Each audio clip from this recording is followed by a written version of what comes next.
right, well, I'm happy for another opportunity to study in the book of Acts with you this morning. We're looking at the close of Paul's second missionary journey, where he's working in the city of Corinth.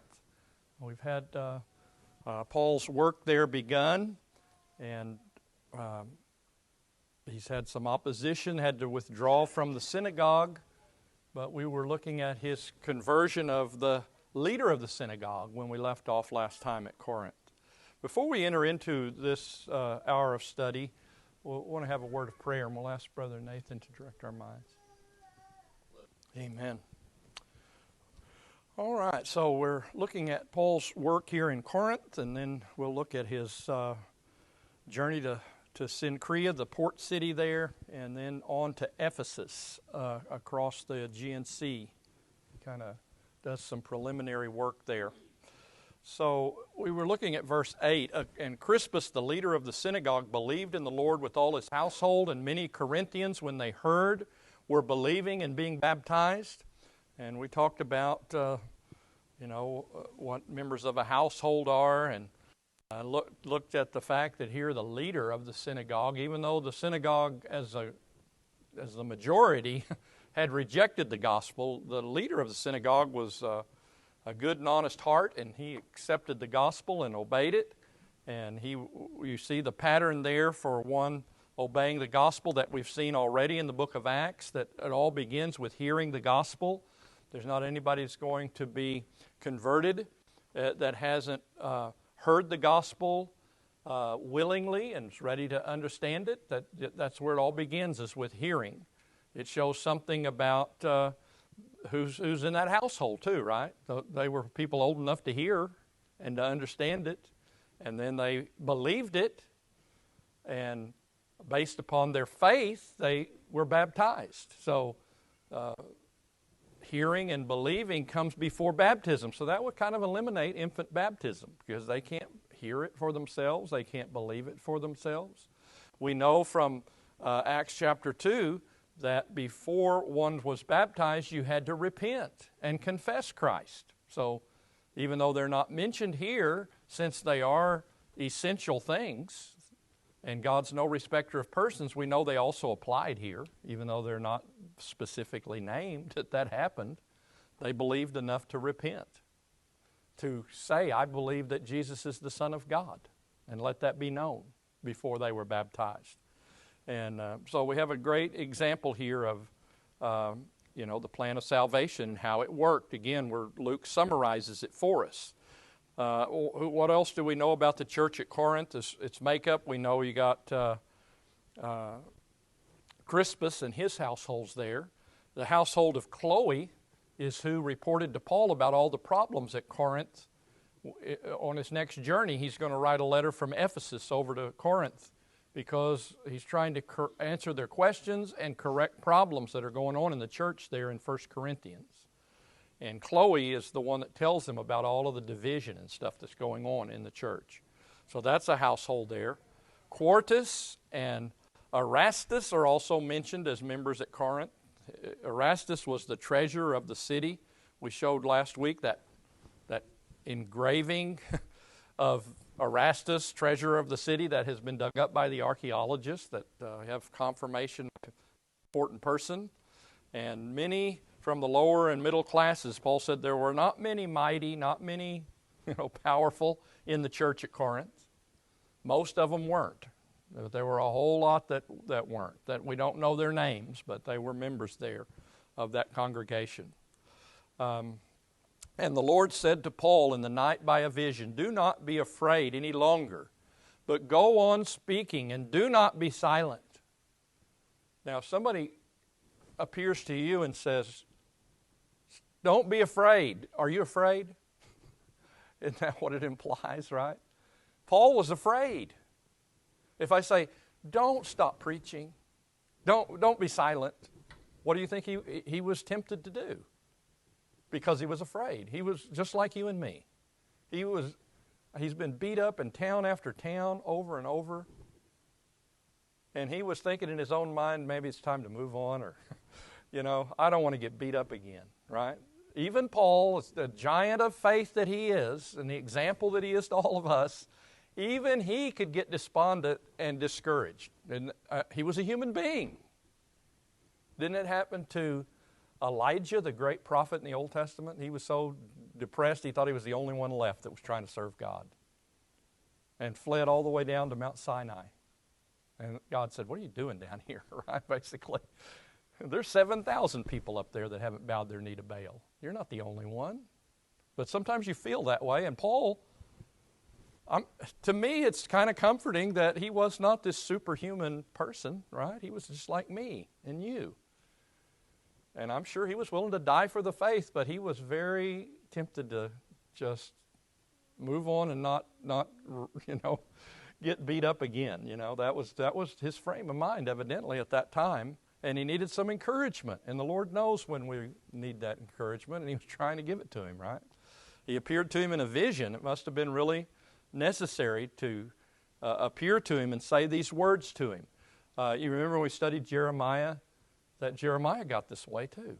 He said that he made up his mind he's not going to mention God anymore because it causes him nothing but trouble and grief. But he said, the fire builds up in me and I can't contain it, and I got to speak. So he would preach. But it was a hard thing to do what Paul did. And anybody else have any comments on that point that you want to make? Yes, Larry. We don't want to be discouraged. We don't want to be despondent, but we know we're all liable to be, so we better do all we can to reinforce ourselves with all of these examples and encourage each other day by day as long as it's called today, because sin is very deceitful and tries to work on our minds, just like it was working in Paul's mind. Evidently, he was pretty down at this particular time. So the Lord appeared to him. He'd seen the Lord on the road, and the Lord had already spoken to him in a vision before at the temple. Remember, he told him to get out of town. Paul said, they ought to listen to me. I was one of them, right? And the Lord said, go, because they're not going to listen to you. And so the Lord knows best, and he tells Paul, don't stop preaching. Don't be afraid. He was fearful of trembling and fear at this particular time. He'd been physically abused a lot. Then verse 10, for I am with you, and no man will attack you in order to harm you, for I have many people in this city. So that's encouraging, isn't it? It says, Paul, I'm with you. He tells all of us that. That ought to cheer you up a little. I'm with you. In spite of how things have gone and problems you've had, you're standing for the truth. You're trying to do what the truth teaches and spread it. I'm with you. He said he'd be with us to the end of the age, right? So he says, I'm with you. And he promises him here, he gives him a special promise that no one will attack you and be able to harm you in this city. What does that tell us about providence? Can you pray, Lord, I pray that I won't be attacked or harmed, and if it's God's will, could he do that? I mean, he could. He did it with Paul, right? He said he was there for 2 years, and there were people who wanted to harm him, but they weren't able to harm him. The Lord, through his providence, was able to intervene in circumstances to where he didn't get harmed. And how he does all of that, we're not told in the Scriptures. He works through natural means and people to carry out his will in this world. And he's able to do it. That's the reason we can pray and expect an answer. It's because God can protect people. It's not always his will to protect us from all, injuries and sickness and everything. That's part of living in this world. And Paul's going to have trouble later in other places, but at least in this place, he's given a promise in Corinth that's not going to happen. So buck yourself up and go to work and preach the gospel, because I have many people in this city. This is a very wicked city.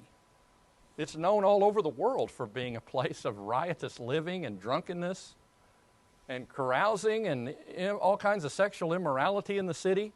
But he tells Paul there are many people in this city, potentially, is the idea, right? I mean, there are many people in the city that are prepared in their thinking to be receptive to the gospel.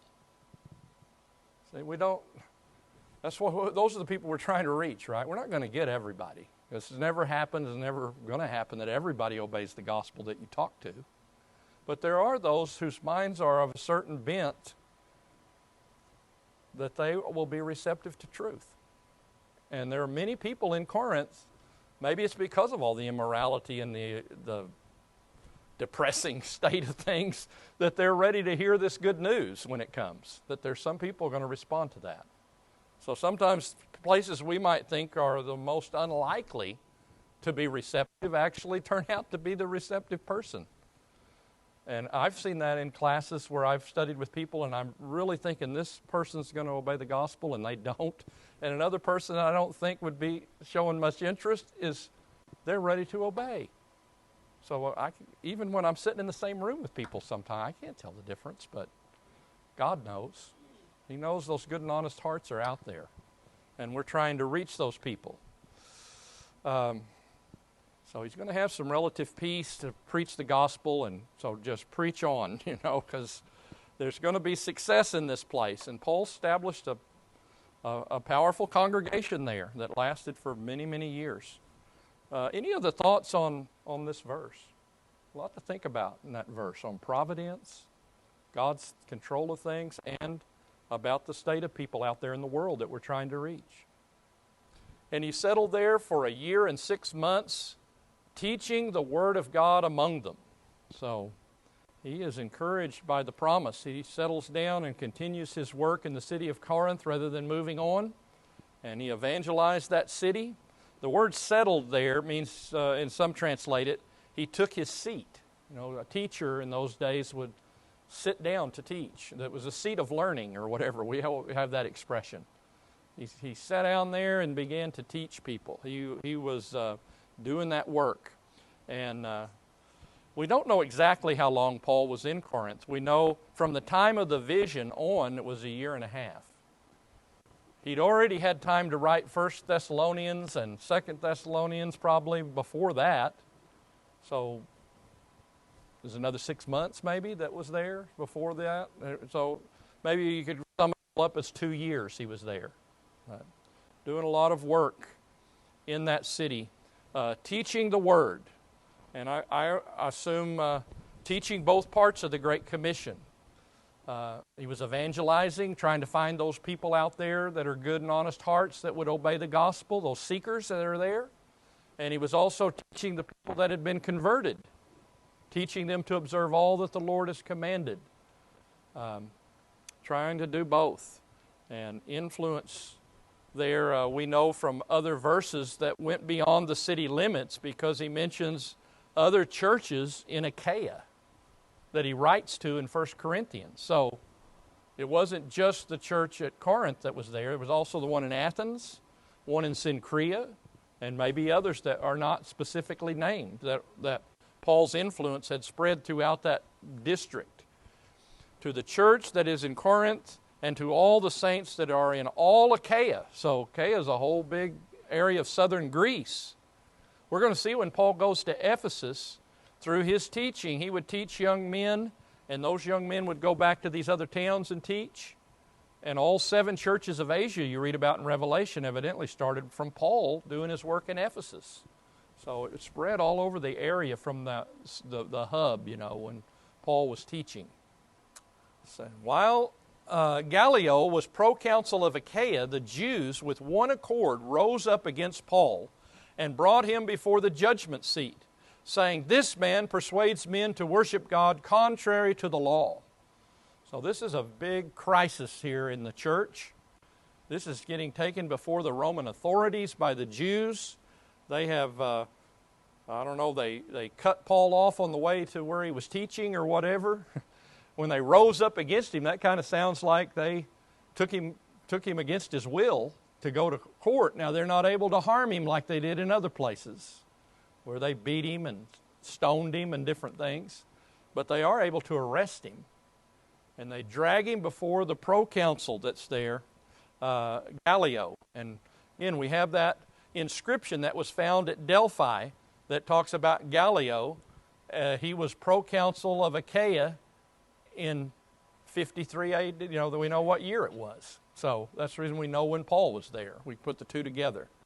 And Again, this Gallio that he's taken before is someone that was an important Roman. That there's other things written in the different Roman historians that have come down to us about Gallio. His brother was Seneca. He's an important person that was in Nero's court, and Nero killed later on.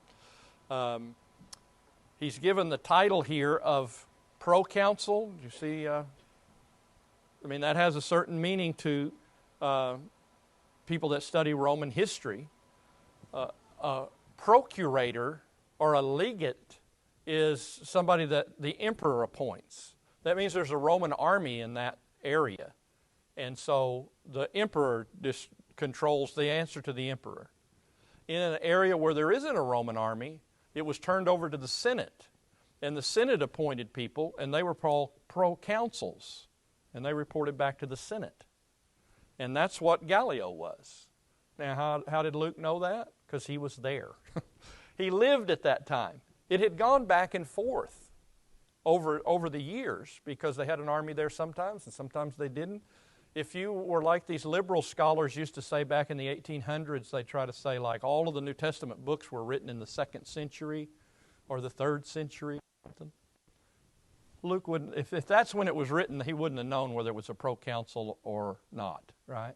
He wouldn't be able to get it right every single time, right? You would, because it changed back and forth, you'd mess it up. But he always gets it right because he's an eyewitness. He lived at that time. And you can rely on Luke as a proper historian, a great historian, to tell us what happened in the early church. So they drag him before Gallio. And there are things that are said about him as far as his character is concerned. He was mild and easygoing in his disposition, is what the Romans said about him. And he shows that at the trial here. He was a fair person. And this is the one time Paul actually gets a fair trial.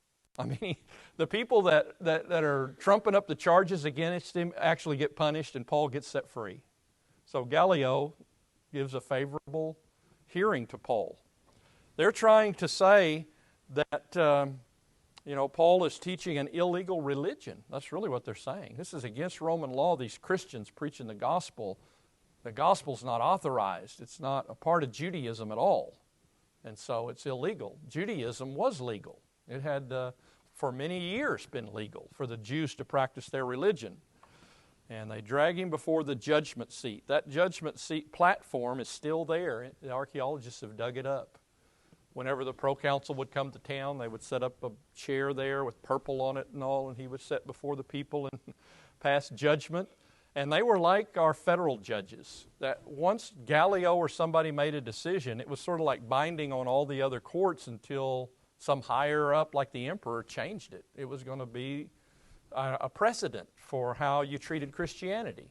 For the next 12 years, Christianity is going to be legal because of what Gallio does. And then Nero changes it. But this is big. This could have really been a hindrance to the gospel if he'd ruled against Paul. But he doesn't. But Gallio, proconsul, and they're trying to persuade him.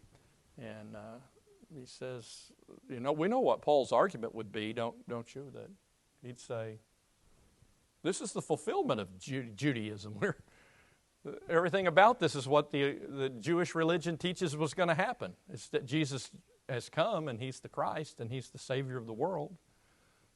This isn't illegal. This is the fulfillment of Judaism. Everything the prophets foretold is what I believe, right? So Paul was going to make that argument, but he doesn't get an opportunity to make that argument. He gets cut off. But when Paul was about to open his mouth, Gallio said to the Jews, if it were a matter of wrong or a vicious crime, O Jews, it would be reasonable for me to put up with you. But if there are questions about words and names and your own law, look after it yourself. I am unwilling to be judge in these matters. Says this is just a Jewish religious squabble going on. So he says Christianity is part of Judaism, right? It is. It's part of the Old Testament. It is just an outgrowth. He recognized he was smarter than they thought he was. Some people have thought, well, he's a new guy. He's come in from Rome. maybe he doesn't know about all this stuff, and they can say, he's teaching an illegal religion. But Gallio evidently knew more than they thought, because he'd heard about Christianity already. I don't know if he got a chance to say anything about that or not, but yeah. It certainly gave him legal standing to to defend himself, evidently. But he cuts him off before, when he opens his mouth, he's about to do a sermon, right? He's going to lay out all the arguments in the defense of his position. But Gallio doesn't even need to hear it. He already knows what they're arguing about. Yes? Yeah. Nathan, do you have a thought? I thought you were about to say something. Okay. So, yes. When he said he's a chosen vessel of mine, he knew what he was doing, picking out Paul. He was a perfect person to do what he needed to do. And so Gallio says it's not a question of wrong or, in vicious crime of any kind. That's not what this is about. It's not a case of fraud, somebody trying to harm somebody else.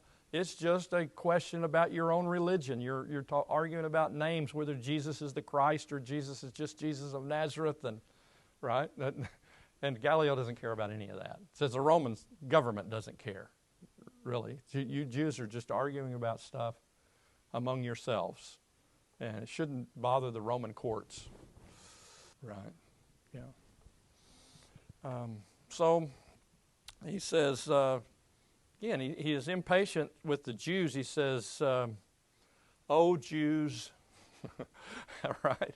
And we're told from history that Gallio and Seneca did not like the Jews. I mean, that's something totally independent of the Bible, that they considered them, a degenerate race. They were anti-Semitic. So you can see Gallio being the judge, that didn't hurt either, that he's like, I don't want to mess with any of this stuff that's going on among you Jews.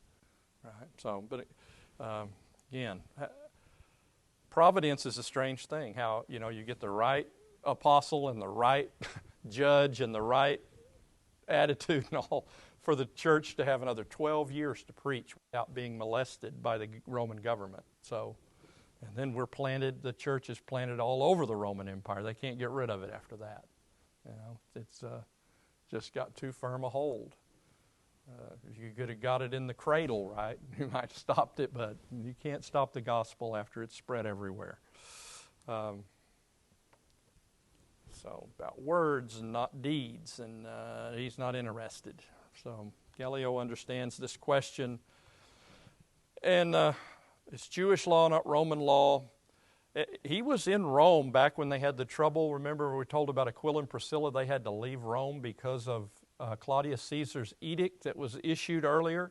Gallio probably knew about that. The Jews had been arguing about Christ in Jerusalem with the Christians before this.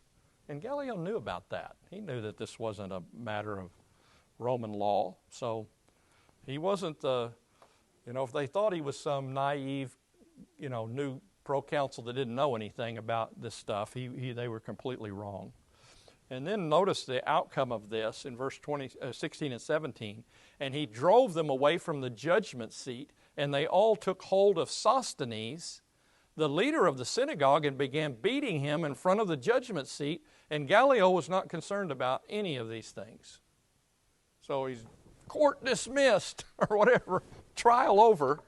And the lictors are these men with, clubs basically, are standing either side of his judgment seat, and they just drive everybody out of the way. I don't know if Sosthenes, who beat him? That's the question that people come up with.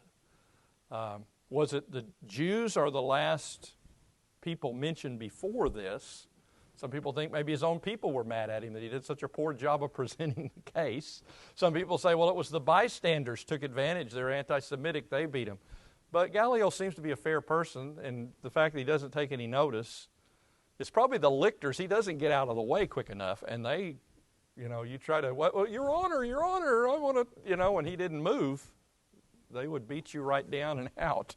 If you didn't, when the judge stands up, you're supposed to stand up, right? And that's the end of the talking when that happens.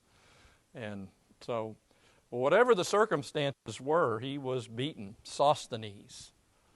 of safe strength is what his name means. And there is a person that is converted to Christ called Sosthenes in the book of 1 Corinthians. And people have wondered, is this the same guy? Paul converted the leader of the synagogue, Crispus. Now here's another leader of the synagogue, Sosthenes, that kind of leads the trial, but he gets defeated. And now, was he converted later because of what happened to him? Or is Sosthenes, it is a name a lot of people had, just like names we all have today. But it is something to think about. Did this beating and the way this turned out and what he subsequently learned later kind of change his mind about the gospel? We don't know. It's something certainly to think about, that he was actually converted after this happened. Stranger things have happened. Look at the Apostle Paul. The one that was trying to tear down the church is the biggest builder of the church later on. And there have been people that were opposed to the gospel for years and years, and yet eventually they came around to obeying the truth. So, I think I remember, I can't remember if it was Brother Tant or somebody that was converted in similar things that used to debate against the gospel, and eventually he didn't allow the person to baptize him that he used to debate with, but somebody else baptized him. So he still, but he did change his mind, right, from one side to the other. So Sosthenes, maybe he is the same guy. Wouldn't that be a marvelous thing if it was? That he goes from trying to prosecute Paul to being a Christian. So again, this turned out just like Jesus told him in the vision. They'll try to harm you here, but they won't be able to harm you in this place. You just preach on, Paul. So that is really the end of the work at Corinth that's revealed to us here at this time on this journey. Verse 18, it says, and Paul having remained many days longer. So was it a few months, then a year and a half, then a few more months? Is that the way you would calculate the time of how long he was there? I don't know. But altogether, about 2 years. And Paul, having remained many days longer, took leave of the brethren and put out to sea for Syria. And with him were Priscilla and Aquila. In Cenchrea, he had his hair cut, for he was keeping a vow. This is an interesting verse, isn't it? That Paul is leaving. He's taking along his good friends and tent-making partners. They're going to go with him over to Ephesus. And Paul's intent is to get back to Syria, to the church at Antioch. That's who sent him out on this journey, right? I guess he's determined it's time to go report what's happened. It's been long enough that I really need to get back to Syria and talk to the brethren there and tell them about all that's happened on this journey, like the first journey. And so he's setting sail. And at this particular time, from what we learn later on, the sailing time was between Passover and Pentecost. That 6-week period of time was the best sailing weather if you were wanting to be on the Mediterranean and go into Syria. So it's probably right around Passover time is when in the spring he's leaving out to head back to Syria. So spring of 54 AD is about the time that this happened. And he notice the way Priscilla and Aquila are mentioned.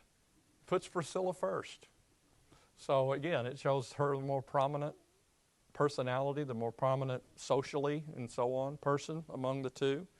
And it's mentioned that way also in Romans 16:3 and 2 Timothy 4:19, that she comes first.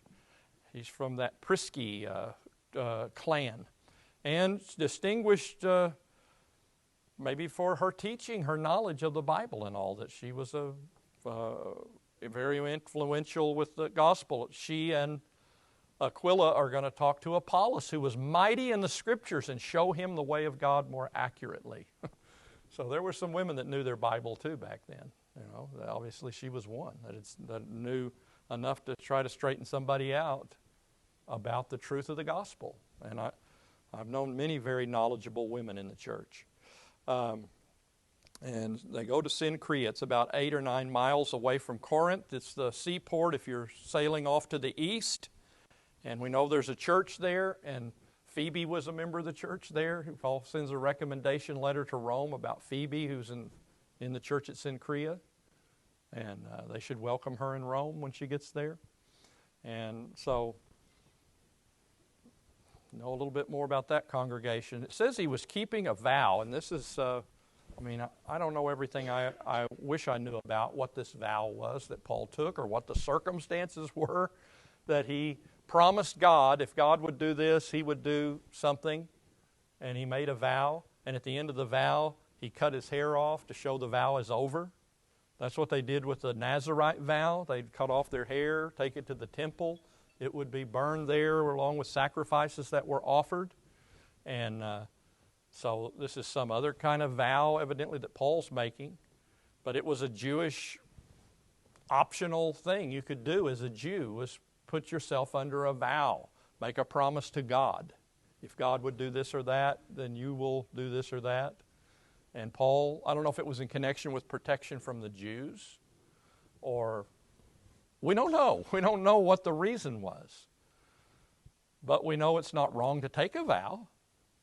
I don't suggest that you do. I don't think it's something you need to do. You're putting yourself under something you don't have to when you make a vow. But Paul, on this circumstance, he did. And so it shows. Some have thought, well, maybe this is part of Paul trying to appeal to the Jews and show them, I keep the same custom as you do. It doesn't matter if you keep the customs. Yes, Brother Bill. But again, it showed, if Jews were saying, well, Paul's against our customs and so forth. No, Paul wasn't. The law of Moses is no longer in effect. Paul taught that. We know that's the truth. But if you want to keep the Sabbath day, you can keep the Sabbath day, right? If you want to keep following all the food regulations and all voluntarily, you can do that if you want to, right? You don't have to eat pork or sausage or whatever. He could have kept doing that to show the Jews, that's offensive to them, so I won't do that on his own free will. And taking a vow is something you can do or not do according to what you decide.